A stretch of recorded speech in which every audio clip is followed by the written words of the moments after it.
సంవత్సరాల తరబడి ఎన్ని మందులు వాడినా మీ మోకాల నొప్పులు తగ్గట్లేదా? ప్రాణ పెయిన్ క్లినిక్ లో అత్యాధునిక చికిత్స.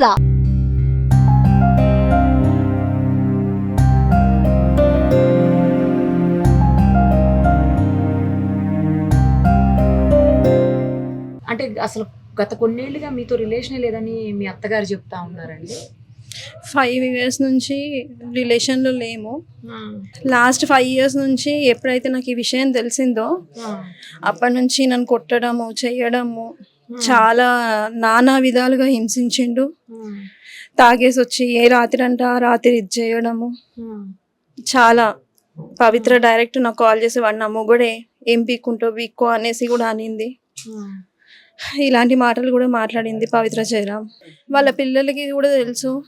వాళ్ళ అబ్బాయిని వెళ్ళి అడిగాను, వాళ్ళ అబ్బాయితో వెళ్ళి మాట్లాడాను. ఇలా నా భర్త మీ అమ్మతో ఉన్నాడు ఏంటిది అనేసి అని అడిగాను. అడిగితే మీ ముందే వెళ్తారా బెడ్రూమ్లోకి అంటే, అవును మా ముందే వెళ్తారు, మాతోనే ఉన్నాడు, వాళ్ళ ఇష్టం వాళ్ళ లైఫ్, మేమేం అబ్జెక్ట్ చెయ్యము అనేసి పవిత్ర జయరాం కొడుకు అన్నాడు. ఎప్పుడు వచ్చినా ఇంట్లో పెద్ద టార్చరే. హేట్ చేసినా కంటిన్యూస్గా దాని ఫోటో చూస్తూ ఉంటాడు. ఇంట్లో తాగితే ఇంట్లోనే ఫుల్ అయిన తర్వాత దాంతో వీడియో కాల్ మాట్లాడుతూ ఉంటాడు. చెప్పవే పాప, ఏం చేస్తున్నావు, ఏంది సంగతి, ఇక్కడ నాకు అన్నం పెట్టట్లేదే, అన్నీ ఫాల్స్ అంటే ఫాల్స్. మొత్తం నన్ను బ్లేమ్ చేశాడు, ఎక్కడ పడితే అక్కడ బ్లేమ్ చేశాడు. ఇంకేం చెప్పలేను ఇంతకంటే. మీది కూడా లవ్ మ్యారేజ్ అని చెప్పి విన్నాను. మాది రిలేషన్షిప్ స్టార్ట్ అయ్యి 2004 July 4th స్టార్ట్ అయింది. 2004లో మ్యారేజ్ 15లో అయిందా? మ్యారేజ్ 11 years ముందు మీకు లవ్ ఉంది, రిలేషన్షిప్ ఉంది. అక్కడికి మా పేరెంట్స్ కన్విన్స్ అవ్వలేదు. నేను మా పేరెంట్స్తో కన్విన్స్ చేసి అందరి సమక్షంలో లవ్ మ్యారేజ్ చేసుకున్నాడు. గ్రాండ్గా చేశారు పెళ్ళి, అందరూ ఒప్పుకొని చేసి. నేను మా అమ్మ చెప్పినా నేను వినలేదు. ఇతడే కావాలి, నాకన్నయ్య నాకు కావాలి, వాడే లోకం సర్వస్వం అని బతికిన. ఏది చేసినా ఏం చేసినా ఈ రోజు వరకు ఈ మూమెంట్ కాకుండా నిన్నటి వరకు కూడా మా మమ్మీ వాళ్ళ సైడ్ ఎవరికి ఏమీ చెప్పలేదు. నేను ఎంత ప్రాబ్లం ఫేస్ చేసినాను, సఫర్ అయినాను, ఎటువంటివి మా మమ్మీ వాళ్ళకి తెలియదు. ఏదున్నా ఏమున్నా అత్తగారికి చెప్పుకున్నాను, బయట ఎక్కడ పెట్టుకోలేదు. అతను రాకపోయినా సరే ధైర్యంగా ఒక మొగోడిలాగా నా పిల్లలని పెంచుకున్నాను. ఏ రెస్పాన్సిబుల్ లేదు. ముందు జాబ్ చేసేదాన్ని హెచ్ఆర్గా, ఇప్పుడు మానేశాను. అమ్మ లేదు. అమ్మ చనిపోయిన వెంటనే లాక్డౌన్లో వీళ్ళ రిలేషన్షిప్ స్టార్ట్ అయ్యింది. అప్పటి వరకు బాగానే ఉన్నారు. వీళ్ళ రిలేషన్షిప్తో ఎప్పుడైతే స్టార్ట్ అయ్యిందో అప్పటి నుంచి నన్ను కొట్టడము తిట్టడము కంటిన్యూస్గా చేశాడు. చాలా చాలా అంటే ఒక సాడిస్ట్ కంటే ఇంకా అధ్వానంగా బిహేవ్ చేశాడు. ఏం చేయకుండానే అన్నీ వల్గర్ లాంగ్వేజ్ మాట్లాడుకుంటూ ఎవరితో మాట్లాడినా అన్నయ్య అన్న రిలేషన్తో మాట్లాడినా కానీ అఫేర్ పెట్టి తప్పుగా తీయడం, అది ఎవరైనా సరే. మా అత్తగారు నాకు సపోర్ట్ చేశారు, మా మామయ్య ఇద్దరు సపోర్ట్ చేశారు వాళ్ళ ఫ్యామిలీలో. అంతకు మించి ఎవరు లేరు. నేను ఏదైనా వాళ్ళే లోకం సర్వస్వం అనేసి నన్ను బతికినాను. ఇప్పుడు అతనే లేకుండా పోయినాడు. ఇప్పుడు ఇంకేమని నన్ను బ్లేమ్ చేస్తాడు, ఇంకేం చేస్తాడో నాకేం అర్థం అవ్వట్లేదు. ఏం చెయ్యాలి ఈ మూమెంట్లో? నాకు నా పిల్లలను చూసుకొని నేను ఏం చెయ్యాలి? 2 పిల్లలు. పాపది 8 years, బాబుది 4 years. పిల్లల కోసం కూడా వచ్చేవాడు కదా? పిల్లల కోసం వచ్చినా ఇట్లా చూసి వెళ్ళిపోయేవాడు. పిల్లల కోసం వచ్చినప్పుడు పవిత్ర ఆంటీ ఉంటుందానా మీకోసము, పవిత్ర ఆంటీ ఉంటుందానా, దీని ఏమైనా సరే పవిత్ర ఆంటీ ఉంటుంది. మరి నేనేం అవ్వాలి అని అంటే కూడా దానికి సమాధానం లేదు, ఏది లేదు. తన మైకంలో ఉండిపోయాడు. మొన్న 4 days కూడా షూట్ ఉందని చెప్పాడు, కానీ కట్ చేస్తే తను ఊటీకి వెళ్ళారు. ఓకే. ఇద్దరు కలిసి ఊటీకి వెళ్ళారు. ఊటీకి వెళ్ళి డే బై డే ఒక్కొక్క రీల్ షేర్ చేసి నన్ను టార్చర్ పెడదామని ప్రయత్నం చేశారు ఇద్దరు కలిసి. యాక్చువల్గా తన ఇన్స్టాగ్రామ్లో కూడా, పవిత్ర జయరామ్ ఇన్స్టాగ్రామ్లో కూడా తను పోస్ట్మార్టం అయిపోయిన తర్వాత కంటిన్యూస్గా 4 రీల్స్ పోస్ట్ చేశారు. విత్ ఇన్ ఫ్యూ అవర్స్లో డిలీట్ చేసేసారు. ఆ వీడియోస్ కూడా వైరల్ అయ్యాయి. సో వీళ్ళిద్దరు కలిసి ఊటీకి మొన్న ట్రిప్కి ఊటీకి వెళ్ళిన వీడియోస్ కూడా వైరల్ అయ్యాయి. 3rd క్లాస్ ఇప్పుడు, బాబు LKG, చాలా చిన్న చిన్న పిల్లలు. న్యాయం జరిగింది. మీ వైపు అడిగే వాళ్ళు కూడా ఎవరు లేనట్టున్నారు, మీ అత్తగారు తప్ప. అత్తమ్మ వాళ్ళు ఉన్నారు, మా ఫ్యామిలీ వాళ్ళు వస్తున్నారు, మా మమ్మీ వాళ్ళ సైడ్ వాళ్ళు వస్తున్నారు, మా మామయ్య వాళ్ళందరూ వస్తున్నారు, దారిలో ఉన్నారు. వాళ్ళకి ఇప్పటివరకు ఎటువంటి విషయం తెలియదు. ఈ సూసైడ్ తోనే అన్ని బయటికి వస్తున్నాయి. అసలు ఇప్పటి వరకు మీరు వైఫ్ ఉన్నారు, పిల్లలు ఉన్నారని కూడా ఎవరికి తెలియదు. అతను చెప్పనీయలేదు. సోషల్ మీడియాలో నేను అతన్ని ట్యాగ్ చేసి ఏమైనా వీడియోస్ పెట్టినా సరే అవి ఇమీడియట్ గా డిలీట్ చేసేస్తారు. నన్ను బ్లాక్ చేసేసాడు. ఇన్స్టాగ్రామ్ లో కానీ, ఫేస్బుక్ లో కానీ, ఏ ఛానల్లో అయినా బ్లాక్ చేసేసాడు. ఇనీషియల్ గా తెలిసిన వెంటనే నేను మహిళా మండలిలో కంప్లైంట్ ఇచ్చాను.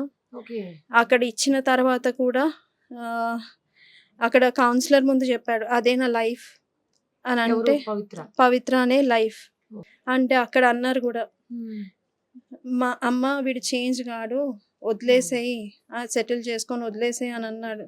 అయినా నేను వినలేదు. ఎందుకంటే నాకు పిల్లలకి తండ్రి కావాలి. ఈరోజు నేను మా మమ్మీ లేక నేను చాలా పెయిన్ అవుతున్నాను. ఆ సఫర్ నా పిల్లలు అవ్వద్దు అని ఆలోచించాను.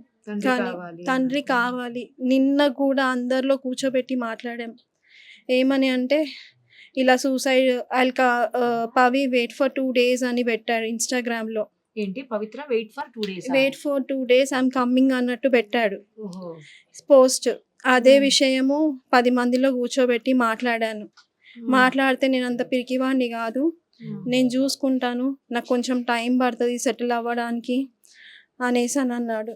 కానీ అన్యాయం చేశాడు. రిలేషన్షిప్లో ఎంత బాగుండేవాడు అంటే అంత బాగుండేవాడు. నేనే లోకం సర్వస్వం అని ఉండేవాడు. ఎప్పుడైతే ఈ పవిత్ర ఎంటర్ అయ్యిందో అప్పటి నుంచి నాకు టార్చర్, ఫిజికల్గా ఇద్దరం బాగున్నాము. అప్పటి నుంచి ఫిజికల్గా, మెంటల్గా చాలా హరాస్ చేశాడు. చాలా విధాలుగా హరాస్ చేశాడు. అసలు ఒక 2-3 months వరకు ఇంటికి రాకుండా, పిల్లలని చూసుకోకుండా కూడా ఉన్న రోజులు ఉన్నాయి.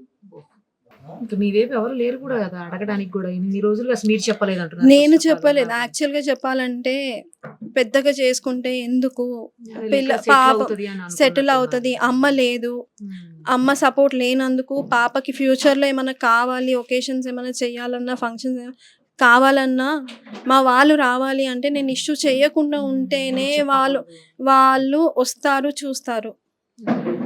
అందుకనే అదొక్క విషయానికి ఓపిక పట్టాను. ఎందుకంటే ఒక ఆడపిల్ల ఉంది నాకు. 2 అబ్బాయిలు ఉండుంటే అది డిఫరెంట్ ఉండేదేమో, కానీ ఒక ఆడపిల్ల ఉంది. తనని నేను ఫ్యూచర్ ఖరాబ్ చేయొద్దు కాబట్టి, పాడు చేయొద్దు కాబట్టి ఇలా ఆలోచించాను. లేదు, నేను మాట్లాడలేదు. ఒకసారి 2 days బ్యాక్ తను వచ్చిన నెక్స్ట్ డేనే కాల్ చేశాను. ఏమైంది ఇంకా నైట్ రాలేదు అని అంటే, ఇవన్నీ మాట్లాడకు, నేను రెస్పాన్సిబిలిటీస్ ఫుల్ఫిల్ చేస్తాను, అంతకు మించి నా గురించి ఎక్స్ట్రా అడగడం అవసరం లేదు. ఇన్సిడెంట్ జరిగిన రోజు ఇన్సిడెంట్ తర్వాత 2 daysకి మార్నింగ్ నైట్ అంతా ఇంటికి రాలేదు అని అంటే అడిగితే ఆ మాట అన్నాడు. కానీ యాక్చువల్గా ఆమె హార్ట్ స్ట్రోక్ వచ్చి చనిపోయింది అని చెప్తున్నారు. తెలియదండి. యాక్చువల్గా చెప్పాలంటే నాకు తెలిసి డ్రైవర్ ఉన్నాడో లేడో తెలియదు. టు బీ ఫ్రాంక్, డ్రైవర్ ఉండుంటే ఈ పాటికి ఓపెన్ అప్ అయ్యేది, డ్రైవర్ వచ్చేవాడు సీన్లోకి. డ్రైవర్ అయితే లేడు అని నా వే ఆఫ్ ఆలోచన. ఎందుకంటే తనకి రిబ్స్ ఇదయ్యాయి అన్నది తెలిసిన ఇన్ఫర్మేషన్, రిబ్స్ ఫ్రాక్చర్ అయ్యాయి అన్నది ఇన్ఫర్మేషన్ పవిత్రకి.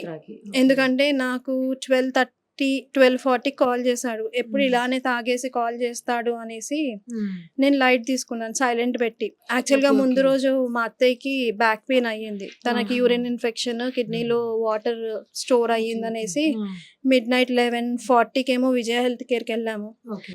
వెళ్తే అక్కడ తనకి ట్రీట్మెంట్ చేయించుకొని, డ్రిప్స్ ఎక్కించుకొని ఉమ్, రిటర్న్ అయ్యాము. ఆ రోజు నైట్ మొత్తం తనకి అంటే మాకు స్లీపే లేదు. ఓకే, అందుకే మీరు పడుకున్నారు next day. Next okay, day okay. పడుకున్నాను. ఆహా. పడుకున్న తర్వాత అత్తయ్య వాళ్ళు 1:10, 1:15కి అలా వచ్చారు. అంతలోపు వాళ్ళ నాన్నకి కాల్ చేశాడంట. ఉమ్, వచ్చాడు. వస్తే సరే ఆగు అత్తయ్య నేను కనుక్కుంటాను మీరు వెయిట్ చేయండి అనేసి కాల్ చేస్తే పవి లేస్తలేదు. సరే ఒక్క నిమిషం ఆగు నీకేమయ్యింది ఫస్ట్ అది మేజర్‌గా చెప్పు అనేసని అడిగాను. ఉమ్, అంటే నాకు కాళ్ళకి, చేతులకు దెబ్బలు తాకాయి గానీ పవి లేస్తలేదు అనేసనంటే వెయిట్ చెయ్యి వేరే హాస్పిటల్‌కి తీసుకోవడానికి ట్రై చెయ్యి అనేసి చెప్పాను. ఉమ్, అంటే కాల్ కట్ చేశాడు. మళ్ళీ కొంచెం సేపటికి మళ్ళీ కొద్దిగా సేపటికి మళ్ళీ కాల్ చేసి ఉమ్. తను చనిపోయింది అనేసి ఏడుస్తున్నాడు. ఇంకా దానికి నేనేం చేయలేను. సో ఇది ఇన్సిడెంట్ జరిగింది. ఇక ఈ రోజు పొద్దున్న మీ అత్తయ్య చెప్తున్నారు మార్నింగ్ నుంచి ట్రై చేస్తే దొరకలేదు. యాక్చువల్‌గా నేను 12 నుంచి మేము ట్రై చేస్తున్నాము. 2:00 పవిత్ర ఫ్లాట్‌కి వెళ్ళాల్సి ఉండింది. ఉహు. వాళ్ళ ఫ్రెండ్ సాయి అనేసి ఉన్నాడు. ఉమ్, అతని దగ్గరికి అంటే నైట్ వెళ్ళి పవిత్ర దగ్గర నుంచి లగేజ్ మొత్తం తీసుకొచ్చి నా దగ్గర పెట్టాడనమాట. ఓహో. ఇంట్లో పెట్టాడు. ఎవరి అతని డ్రెస్ అతని డ్రెస్సెస్ లగేజ్ మొత్తము పెడితే నేనేం చేశాను, నాకు డౌట్ వచ్చి 2:00కి నేను వెళ్దాము అని ఫిక్స్ అయ్యాను. వెళ్తే నాకు రూట్ తెలియదు అక్క, నైట్ తీసుకెళ్ళాడు గల్లీలు తిప్పుకుంటూ అనేసి అని అన్నాను. ఇంకొక ఫ్రెండ్ని ఒక ఇన్ఫార్మర్ని పెట్టాడు ఇక్కడ నా కోసం. అంటే నేను మా ఇంటికి ఎవరు వస్తున్నారు, ఎవరు వెళ్తున్నారు, నా పిల్లలు ఏం చేస్తున్నారు ఇక్కడ నుంచి ఇన్ఫర్మేషన్ ఇచ్చే అతన్ని ఓకే. అక్కడ పెట్టేసి అతన్ని అడిగాను, ఉదయ్ అన్న కనిపిస్తలేడు మరి ఫ్లాట్కి వెళ్దామా మణికొండ కంటే అక్క మా ఇంట్లో ఫంక్షన్ ఉంది అయిపోయినాక కాల్ చేస్తాను అనేసి అని అన్నాడు. నేను కూడా కాల్ చేస్తాను అక్క అనేసి కాల్ చేశాడు. యాక్చువల్గా నేను ఆల్మోస్ట్ ఒక 20-30 మెంబర్స్ నుంచి కాల్ చేయించాను. ఒకరి ఫోన్ కాకపోతే ఇంకొకరి ఫోన్లో నుంచి అయినా లిఫ్ట్ చేయొచ్చేమో అనేసి రోడ్ల పంట తిరుగుతూ అటు ఇటు తిరుగుతూ చేయించాను. రెస్పాండ్ లేదు. సరేలే దాని ఫ్లాట్కి అయితే వెళ్తే తెలుస్తుంది ఏంటో సంగతి అని వేరే పిల్లలని ఇచ్చి పంపిస్తే అప్పటికి అయిపోయింది. అంటే మాకు తెలిసింది 6 గంటలకు అట్లా 6 o'clock 12 o'clock నుంచి 12-12:30 నుంచి కంటిన్యూస్గా తిరుగుతూనే ఉన్నాము. ఆ పిక్ లో కూడా ఏదో చున్నీ కనిపిస్తుంది. ఏమో తెలియదండి, నేను చూడలేదు ఇప్పుడు వరకు చూడలేదు. నాతో మాట్లాడకు అనేసి అన్నాడు. పెళ్లి చేసుకునే ముందేమో నేనే నీకు లోకం సర్వస్వం అన్నీ నేను చూసుకుంటాను, నువ్వేం టెన్షన్ పడకు. నా ఫ్రెండ్స్ అడిగారు కూడా చందు నువ్వు బాగా చూసుకోవాలి శిల్పని అని అంటే ప్రామిస్ నేను అస్సలు ఆవిడని వదిలిపెట్టాను, శిల్పని అస్సలు వదిలిపెట్టాను అనేసి అని అన్నాడు. అట్లాంటిది వదిలిపెట్టేసి వెళ్ళిపోయాడు. ధైర్యంగా ఉండండి, ఎందుకంటే పిల్లల కోసం ఇంక ఇప్పుడు తండ్రి లేరు, కనీసం మీరు కూడా ఇలా డీలా పడిపోతే పిల్లలకి ఇబ్బంది అవుతుంది కదా. కొంచెం పిల్లల గురించి ఆలోచించుకుని ధైర్యంగా ఉండండి. మీ అత్తగారి వాళ్ళకి కూడా మీరే కదా ఇక ధైర్యం, పిల్లలకి మీ అత్తగారికి అందరికి. ఏం చెప్పాలో నాకు అర్థం అవుతలేదు ఈ సిచ్యువేషన్లో. వాళ్ళనే నమ్ముకొని బతికిన ఇన్ని రోజులు ఎంత ఓపిక పట్టినానో, చాలా ఓపిక పట్టిన, కానీ నా ఓపికకి వాల్యూ లేకుండా చేశాడు అంతే. ఇప్పటికైనా అబ్బాయి వస్తాడు, కలిసి కాపురం చేద్దాం అనుకుంటున్నా. నిన్న కూడా ఒకటే చెప్పాను, అందరినీ కూర్చోబెట్టి చెప్పాను, అయిపోయింది, నేను తన టాపిక్ తీయను, తను నాతో మాట్లాడకపోయినా పర్వాలేదు, పిల్లల కోసం తను ఉండాలి, టైం తీసుకున్నా పర్వాలేదు, ఎంత టైం తీసుకున్నా పర్వాలేదు, తీసుకొని నేనేం అనను, తన ముందుకి రాను అని క్లియర్గా అందరిలో చెప్పిపించాను. పిల్లల కోసము కావాలి, తండ్రి కావాలి అన్న ఆలోచనతోనే ఇన్ని డేస్ ఓపిక పట్టాను, సంవత్సరాలు ఓపిక పట్టాను. కానీ ఆ ఓపికకి కూడా అసలు అతన్ని ఎలా పోల్చాలా, ఏం పోల్చాలో నాకు అర్థం అవ్వట్లేదు. ఏదన్నా అంటే పవి ముందేమో ఏదన్నా ఉంటే కనయ కనయ కనయ అస్సలు నోట్ల నుంచి ఒక మాట పడుకునే ముందు కూడా కనయ కన్నా ఏం చేస్తున్నావే కన్నా కన్నా కన్నా అని వద్దా ఆ మాట తప్పితే వేరే మాట ఉండకపోతుండే. తన హ్యాండ్ పైన కూడా ఒక టాటూ ఉంటది, మీరు గమనించినారో లేదు, కన్నయ్య అని రాసి ఉంటది.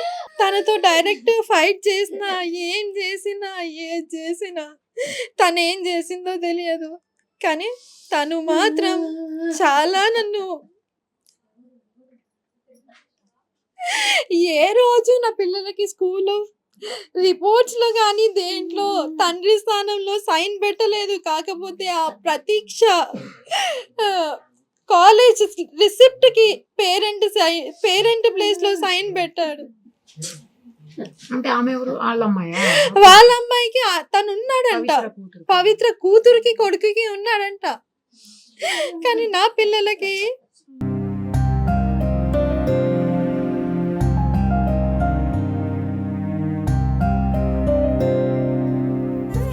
ఇండస్ట్రీ మొత్తం తెలుసు. చందు, శిల్ప అంటే ఆ ఇండస్ట్రీ అందరికీ తెలుసు. అసలు నా మాట లేకుండా ఉండేటోడు కాదు. అరే అక్కనే రా నన్ను సెట్ చేసింది, అక్కనే రా సెట్ చేసింది, అందరికి అందరు ఆర్టిస్టులకు చెప్పుకున్నాడు. చాలా మంది ఆర్టిస్టులు కూడా చెప్పారు తనకి, వద్దు ఇట్లాంటి దాంతో నీకు అవసరమా చందు, మంచి ఫ్యామిలీ ఉంది, ఫ్యామిలీని చూసుకో, ఫ్యామిలీని డిస్టర్బ్ చేస్తున్నావు చందు అంటే ఆహా వినలేదు, అసలు వినలేదు. శిల్ప గారు మీరు ధైర్యంగా ఉండండి, చందు గారు వచ్చేస్తారు, మీరు టెన్షన్ పడకండి, ఆవిడ ఇప్పటికి మీ ఆయన 6th పర్సన్ ఆవిడకి అని చెప్పారు. చాలా మంది చెప్పారు ఆవిడ క్యారెక్టరే అది. సో అలాంటి ఒక వేస్ట్ క్యారెక్టర్ మనిషి కోసం ఈ రోజు మమ్మల్ని అన్యాయం చేసి వెళ్ళిపోయాడు.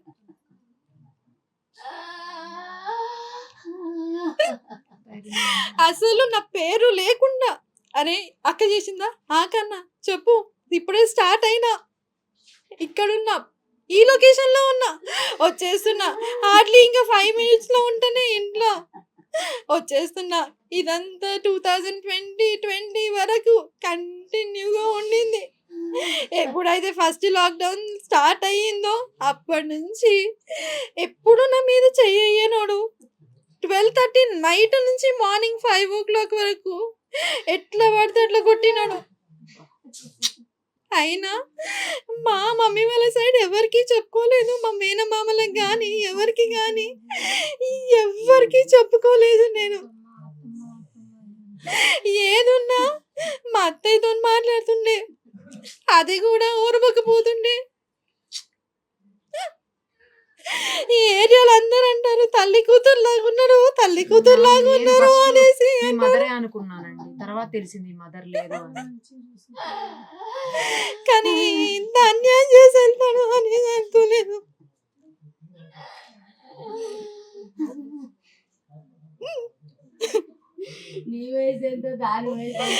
తను చాలా ఏజ్డ్ పర్సన్, ఏజ్ డిఫరెన్స్ కూడా చాలా ఉంది.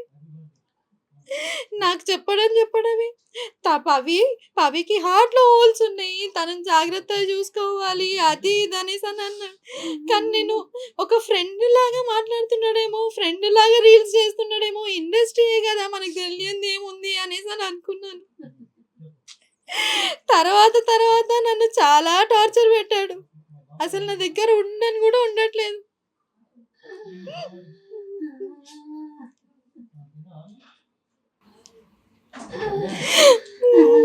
ధైర్యంగా ఉండండి, పిల్లల కోసమైనా ధైర్యంగా ఉండాలి. ఇప్పుడు మీరు ధైర్యంగా ఉండండి.